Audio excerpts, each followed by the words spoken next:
Hey, it's Drew. I just recorded this episode with Jon Miller, CEO and founder of Engagio, an ABM platform that is a lot different than you might think. And so I really encourage you to listen to the episode. In the first part, we talk about some of Jon's insights and just in what it means to be a founder of a company and a serial entrepreneur. In the second part, we talk about really what to think about when planning an ABM program. And then we wrap up with some key metrics that I think you'll find really helpful and actually quite surprising in terms of things like response rates of 60%. And I just ask you, as you listen to this episode, when was the last time you did something that had a 60% response rate? So enjoy the show.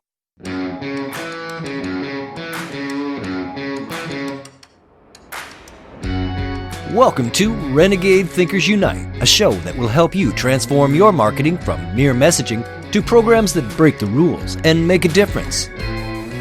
Join the movement today and learn non-traditional techniques that give you an edge. Now, here's your Chief Marketing Renegade, Drew Nizer. My guest today is Jon Miller, founder and CEO of Engagio, and we're going to spend the next 30 minutes or so telling you everything you need to know about ABM, or account-based marketing. Now, this is not my first time interviewing Jon. We actually chatted over 7 years ago when he was the CMO of Marketo, another company he helped found. And it's not coincidence because here we are standing outside. And if you hear noise, you know that we're standing outside of the Marketo Nation Summit. And I'm really proud of the fact that Jon is in my book, The CMO's Periodic Table, A Renegade's Guide to Marketing, and he represents the element marketing automation. So he knows a little bit about what we're talking about today. So welcome to the show, Jon. Well, thank you very much. This is great. So it's really great to chat with you again. And in this first section, we're going to play Renegade Rapid Fire, seeing how many of these questions we can get through in the next 8 minutes. Are you ready? I'm ready. Okay, here we go. What's your definition of marketing, and has it changed? I think the definition of marketing is to kind of create awareness and preference at every stage of the buyer's journey. Has not changed dramatically. If anything, I think marketers today are putting more and more focus on the later stages of the journey. Not just kind of, top of the funnel, but how do we actually create preference in the sales cycle and for customers and beyond. Okay, so what's the primary role of the CEO? I got a great piece of advice early in my, when I was thinking about being a CEO, which is that there's really just 3 jobs of the chief executive, which is, to set the vision of where the company is going, to build the team, to make sure you've got the right people, and to ensure that that team has the resources they need to execute. And if you can get those 3 things done as a CEO, you're doing well at your job. So that's like 30% of your time. What do you do in your spare time? It's funny. I have an executive coach who then encourages me to yeah, that's all well and good, but you should also find the biggest bottleneck in your business and put disproportionate amount of your energy to release that bottleneck. Interesting. Okay, that's a great insight. So what's your expectation as CEO of your CMO?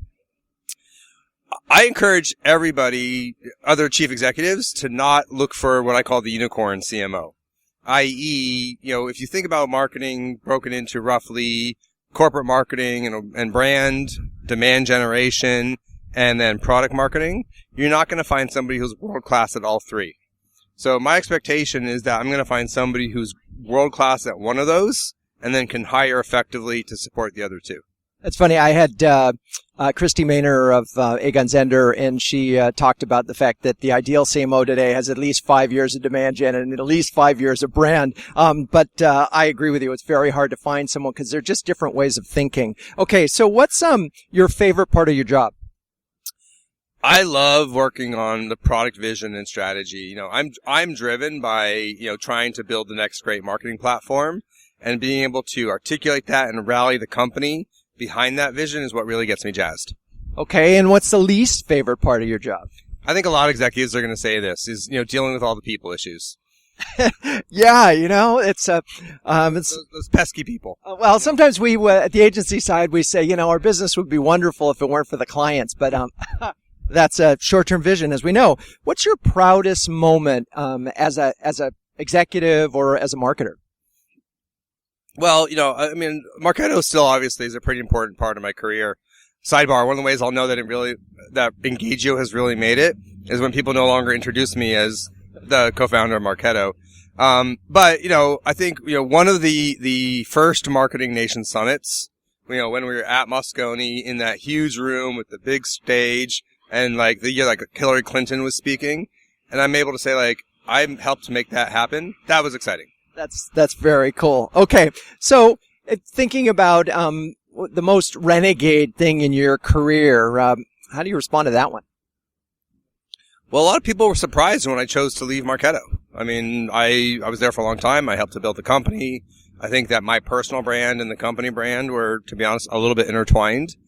But I felt like the innovation was slowing down, and marketing doesn't slow down, and so for me, I was really excited for the opportunity to then go back to a small company and really, start innovating for marketers by marketers again.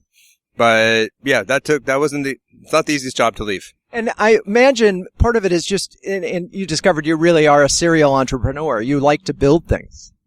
Well, it's funny. I really love the early stage of growing a company. And then what do you spend all your time doing is to make that little small company you love into a big company. And then it's time to go and find the next challenge. Okay. So, this is, I'm hoping when you answer this question, you won't say one of the brands that, what's the brand that you admire most?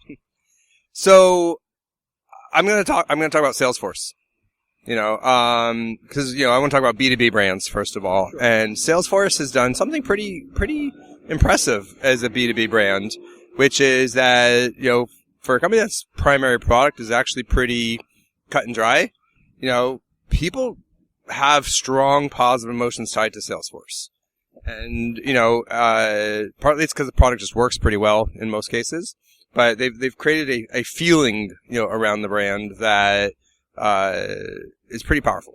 And how much do you credit that? I saw Benioff on 60 Minutes, and it's just wonderful the way he was talking about, women weren't getting paid as much as, it surprised the heck out of him, but women weren't getting paid as much as men at the company. He figured it cost him $3 million to correct it. He did. Then they did another survey and they found it was going to cost another $3 million, and then they did. How much do you think the success and positive brand image of Salesforce has to do with Benioff and his 1+1+1 approach? I think that's part of it, but I think it's far from kind of everything. I'll give you a simple example. You walk into Dreamforce and there's like DJs and there's rock music playing, and there's an energy, to it. You walk into most other conferences, it's kind of quiet, and it's even if you walk into the Salesforce's offices, I think they pump in Hawaii smells, and like obviously they can do these things when you have money. But they're getting a lot of the details right. That's amazing. So, okay. Is there a recent book that you've read that that's made you rethink something? I'm a big fan of, almost everything by Patrick Lencioni. He's a management, consultant. He's famous for writing fables like Death by Meeting, the 5 dysfunctions of the team and that kind of thing. He, has a book called The Advantage, which kind of summarizes and kind of brings those all together. And I really used the principles in that book to guide how I manage my company and my team, really striving for clarity more than anything else. Interesting. I think he wrote, Naked, Getting Naked, I think was perhaps a book by him, and I'm just listening to it on consulting, and it was a fable too. But anyway, it could be wrong. I'll have to check it out. Well, we'll double check on that and put it in the show notes. Okay. So, will machines be able to do your job at any point in time? Well, any point in time is a very broad question, right? Because if you let anything go infinitely long enough, everything's going to happen. I don't think it's going to happen anytime soon, though. Obviously as a chief executive, theoretically the value I'm bringing is in a lot of the vision and the intangibles, and to be honest, the relationships that, cannot be automated away. Yes. Okay. So, finally, as we wrap up this section, if you weren't doing and running a MarTech company, what would you be doing? So my wife recently launched a business, which I'm going to give a little plug to. It's a company called Bells and Becks, and it's a direct-to-consumer shoe retailer importing designer shoes from Italy. So it's going great so far, but if I weren't running Engagio, I would be helping her with the marketing. So, and you're probably helping her anyway. Nights and weekends. Yes, I'm sorry. I didn't want your board of directors to hear that. Okay, so we're going to take a break, and when we come back, we're going to spend a lot more time on what the heck ABM is and why CMO should care. So stay with us. You've been listening to another great interview on Renegade Thinkers Unite with Drew Neiser.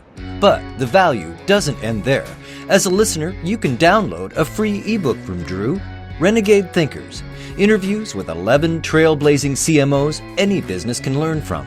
Top marketing thought leaders and proven executives from Time Warner, American Express, and Chico's, and others. Get your free copy at renegadethinkersunite.com/ebook. For listeners only at renegadethinkersunite.com/ebook. Okay, we're back, and my guest is Jon Miller, who is the founder of Engagio.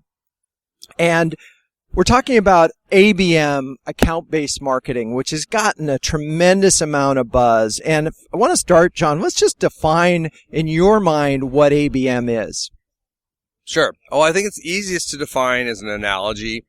So I was at Marketo running marketing, and we'd created a lot of pipeline for our sales team at Marketo, using content marketing and inbound demand generation tactics.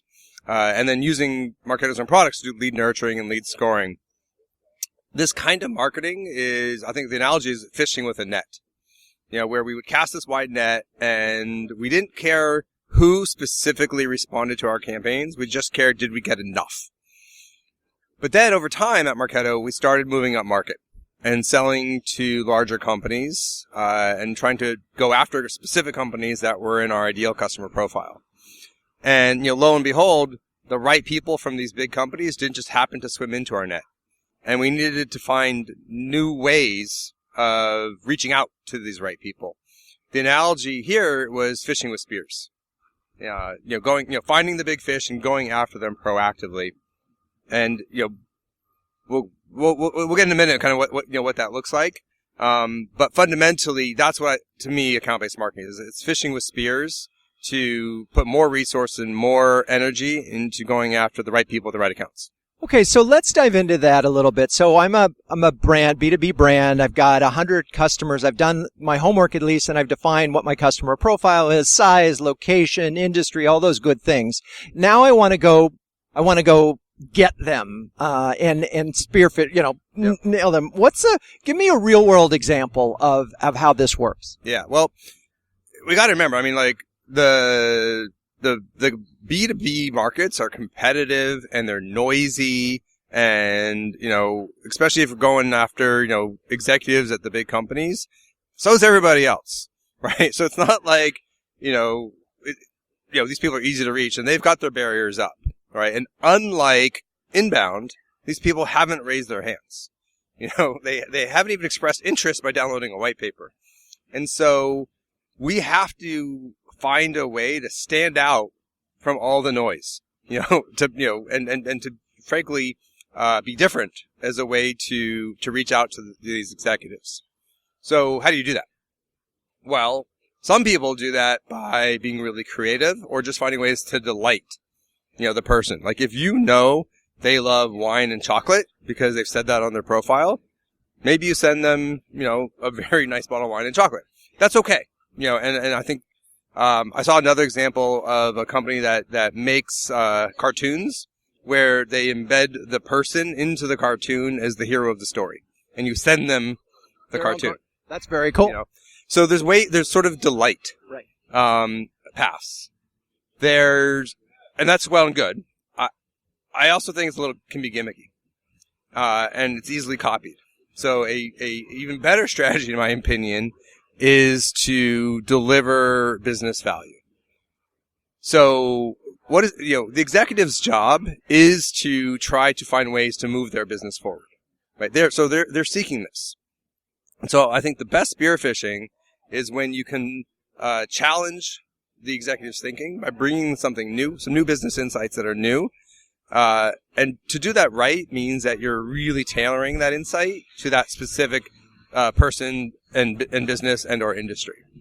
So it should, those words I just said should be really familiar to anybody who's read the Challenger sale. Right, which I've had. We'll link to that in the show. And I'll summarize that. The basic idea of a challenger sale is you equip your sales guys with really important information about the category so you can walk in and know more, which is funny. It's very different than the naked selling approach where you actually just sort of start consulting without doing the homework. Anyway. Yeah, so there's two pieces to it, right? There's the teaching, right? Which is part of the challenger sales they teach, right? And then they also tailor what they teach to the specific business and industry. Okay. So it's funny, as I'm thinking about the spearfishing thing, I'm thinking, ouch, that hurts. And obviously we don't want it, none of our customers want to feel like they're getting speared, right? And so here we're talking about trying to cajole them and giving them something of value, which we used to call marketing as service. But let's talk real world now, because I think some people think of ABM as this sort of digital system of pushing information out there. And when I read another interview with you, you talked about multi-channel and different points of engagement. Can we sort of put this in practical terms how are you using it for Engagio? And do you have an example? Sure.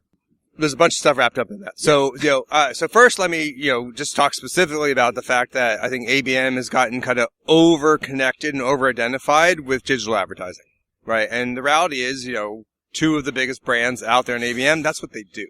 So it's not surprising that there's a lot of noise around the concept of account-based advertising. There's nothing wrong per se with account-based advertising. It can create some awareness at your target accounts, but it's not what we were just talking about, right? It's not going to deliver customized business insight, to targeted people. Right. So let me jump on that for a second because I wanted to ask you this. So I'm familiar with Terminus. I think what they do is really cool, but I think it is account-based advertising. It's ads. It's top of the funnel stuff. And I think what you're talking about is marketing that is a lot more multidimensional, right? Yeah. So if you're going to stand out, if you're going to connect with a decision maker in a large company and this decision maker is busy, all that, it's not because they're clicking on an ad. It's because, almost more than like, it's because a human has done something that's delivering business value. So, that more often than not is, taking the form of a really good human email. It might take the form, and by the way, the email may not come from a salesperson. It might come from one of your executives, because if you want to connect with an executive, what's the best way? Executive alignment. Now the best strategies aren't about any one channel, right? The best strategies might use ads to create some awareness. They might send a direct mail package to kind of just, again, bust through the door and create some awareness. And they might have a sequence of other touches from different people, salespeople and executives and marketers, all working together in an orchestrated fashion. So maybe a touch on LinkedIn and some other social engagements along the way. So I get it. I think I understand it. I'm going to recap it a little bit because I want to make sure. So we've identified somebody on an executive level. We've assigned an executive at the company to engage with that individual. They have to know something about them. This sounds very personalized. 100%. Okay. Yeah. I mean, it's almost, I would argue, if you're not customizing it, at least down to the role and persona and industry, you're not doing ABM, you're just doing targeted demand generation. Okay. So, as we sort of come to the end of this segment, is there a specific example either that you've done or a client done? And I'm a big fan of the high impact direct mail pieces. I've seen it work with extraordinary response rates. So what's one that's either worked for you or a customer of yours? So we're here at the, Marketo conference, and, so I'll talk about something we've done that works, we do for a lot of conferences, and our other customers do, which is when you're hosting an event, like a trade show, you don't want to just have your booth. You actually want meetings, right? Because meetings are where the magic happens. And, you need some process of setting up the meetings. Now, I'm sure if you talk to a bunch of marketers, they're going to bemoan this process, right? Because you tell salespeople like, hey, set up some meetings. Right. They don't set up the meetings. They're busy closing the month, right? And then you start panicking and you start, let's just send a big email blast to everybody and say, click here if you want a meeting. That doesn't work. So what we do is we do a bunch of work to identify who do we think is going to be coming to the event, and that's not using our tool. That's like trying to get a copy of the list and appending and all that kind of thing. And then we run plays, to those people. sometimes we'll send a package, but most of the time it's just a series of very personalized, integrated emails that come from the executive. If the executive doesn't respond, then they come from me, right? And we basically use that to kind of set up meetings, with people at the event. So what we're doing is we're using the human touch to maximize our impact at trade shows where we're already spending money. So, all right, as we wrap up the section, what you're hearing is that ABM is an idea where we've identified a target, we've identified an individual at the target, and we're trying to figure out a way to get that person in front of a person, which is really interesting. And so we've moved quickly away from the notion that this is a digital marketing thing. All right, we're going to take a break, and when we come back, we're going to talk about some of the lessons learned and how brands are doing this right and how they're doing it wrong. Hey, it's Drew. I wanted to use this break to ask you a single question. Are you a courageous marketer? Do you have the courage to go to your board of directors and say marketing could drive the growth of this company? We just need 3 times the budget. Do you have the courage to take the big idea that you already have and extend it internally and externally through influencers, through the media, through all of your content? If you're a courageous marketer but aren't sure how to roadmap all of this, I have a big idea for you. It's called Renegade Thinking. It's a program that we've developed and work with exclusively for B2B marketers, generally at large companies. And I want to give you my cell phone, 917-679-8852. Just text Renegade Thinking to 917-679-8852, and we can talk about how you can cut through.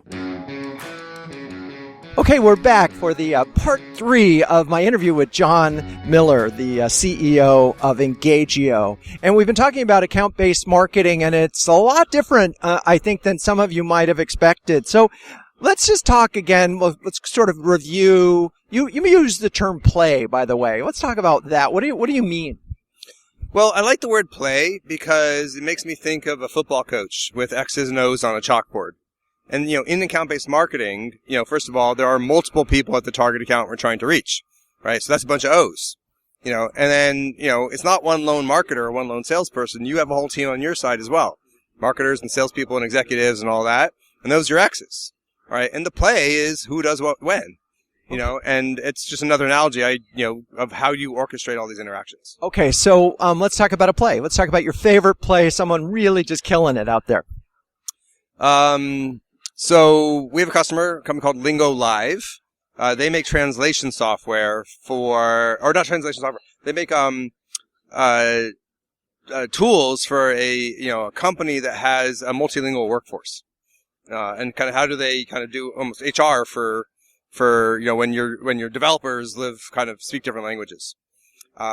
So for them to really sell to a customer, they need the head of HR and the head of engineering both to buy off. And those two people don't often actually talk to each other. Wow, they're a really different group. Exactly. So, they in this case use high impact direct mail. They send a package to both of them. And I think it has a gift card, but it's sort of like, here's your little mini gift card. But get together with each other, and then we'll give you like another bigger gift card, as a way to kind of, get them talking. So it has, the direct mail component, and then, like many of the best of these plays, the direct mail is then followed up with a series of, personalized, human touches over email and phone. So, it's similar. So I don't know their exact ROI stats, but this is very similar then to a play that we run. Which is direct mail, email, ... What we've seen, 2 interesting things we've seen from that, our version of this. One, on average, we have a 26% meeting rate. So when we've identified an account and when we run this thing, we get meetings 26% of the time. But a very interesting thing. We have almost a 60% human reply rate. I.e., even if they don't want to take a meeting, people often reply. And they say, hey, not interested right now, maybe next month. Sometimes they'll say, but you should talk to Mike, over there. And, that's the power of human emails over marketing emails. because nobody responds to a marketing blast, but people do respond to the human emails. Okay, there were a lot of good stats there, and it sort of gets at this question of what are the metrics that matter here? And are those two that you mentioned, sort of the meeting, you got the 26% sort of meeting rate, which is amazing, and then the 60% some kind of response is also phenomenal. Are those the metrics that matter? Well, those start to be some of the metrics. I think, the single biggest mistake, though, I see people make when they embark on an ABM journey is not aligning their organization around the fact that the metrics are going to change. Right? Marketers have spent the last 10 years, tracking MQLs, leads, and we've taught the rest of the executives that the number of leads is an important metric of marketing success. Right. Well, and this goes to if we have 100 leads and we're going to close at this rate, we're going to have business at the end of the quarter. Yeah. And we've sort of, we've trained everybody, well, if you start taking there's no CEO in the world who has ever gone to their CMO and said, would you like some more budget and more people to do this ABM thing? Right? Marketers are having to do ABM with the teams and the budgets they already have. So it's basically always, it's a reallocation of resource, which means almost by definition, your lead-based metrics will go down. Your quantity-based metrics will go down. Oh, interesting. Okay, so because I'm taking money out of, say, digital spend or some kind of other form of demand gen in order to do this highly targeted initiative. Yeah, and instead what you're doing is you're focusing more resource onto a more defined set of accounts. And so, these are deals, these are also not hand raisers. They're going to have longer incubation periods. And so you need to do two things. One, make sure people expect volume-based metrics will likely go down, but that's okay because we're going to have these other leading indicators of success at the accounts that we've all agreed really matter. And so those leading indicators, are, you almost have to think about an account journey, from it's a target account to it's a target account who knows who we are to it's a target account where the right people are starting to really engage with us to it's a target account that is actually now taking a meeting, to it's a target account that's an opportunity. And so you can, people have defined lead journeys and lead waterfalls. Right. What you need is an account waterfall. So that way you can have those leading indicators to know that all that resource you're putting on to these target accounts are moving them through towards the outcomes you care about. So the lead journey. All right. So if I'm taking budget out of here and I'm spending it against a smaller group of people, then in theory I better have a higher close rate. You should have a higher close rate or a larger deal size. When a marketer is about to engage in adding to the tech stack, investing in another piece of software, they have to find some sort of ROI in it. And so how do they, what kind of payback, how long does it take, where does this fit in terms of their rationalizing account-based marketing? Got it. Well, I think first, I should point out that, account-based marketing is not technology that you invest in. Account-based marketing is a business process. It's a way of thinking about how are you going to create awareness and demand and accelerate deals at the targets you care about. And the technology then is going to sort of help enable some of that. I do think it's a big misconception, right? That it's just a technology, category. So, to me, the thesis on investing in ABM technologies is, can it enable or streamline your effort to make this move to this better account-based world? Put another way, at the end of the month, no salesperson ever talks about how many leads they closed, right? They talk about how many accounts they closed, right? But if marketing is all hanging out talking about leads, you fundamentally are having a disconnect, right? And so a big part of ABM is just getting everybody talking about and looking at the same thing. That's a hard thing to put a hard ROI on, but we all know it works. We all know that it matters, and so investing in an ABM technology stack like Engagio is the foundation you need to deliver some of that result. Okay, so as we wrap up, and I got a group of CMOs listening and other marketers, what are 2 do's and a don't when it comes to ABM? Your first do is to, I think, really think about your data foundation. The reality is that the stuff you have already, your Marketo or your other marketing automation, even your Salesforce, they're primarily lead-centric systems, which are going to make it really hard for you even to know what's happening at the account level, right? So first of all, make sure you have the ability just to like literally look at your data, with an account-centric lens. I think number 2, we've already talked a little bit about, which is really make sure that you understand and your organization understands that you're going to be measuring quality more than quantity. And I think number 3, don't be seduced by, I think, the easy button. I.e., we talked account-based advertising. It sounds pretty easy. It's not nearly as hard as all the sales and marketing alignment that we've been talking about. I can just buy some ads. And again, there's nothing wrong with that, but don't think that that's sufficient to really deliver the benefits of what ABM is all about. John, I just want to thank you so much for taking the time and being on the show. This was a blast. We should do it again. All right. For all of you listening, again, as always, thanks for your time. I'm so grateful that you spent it with us. Don't forget to write a review if you enjoyed this episode. And as always, keep those Renegade thinking caps on and strong.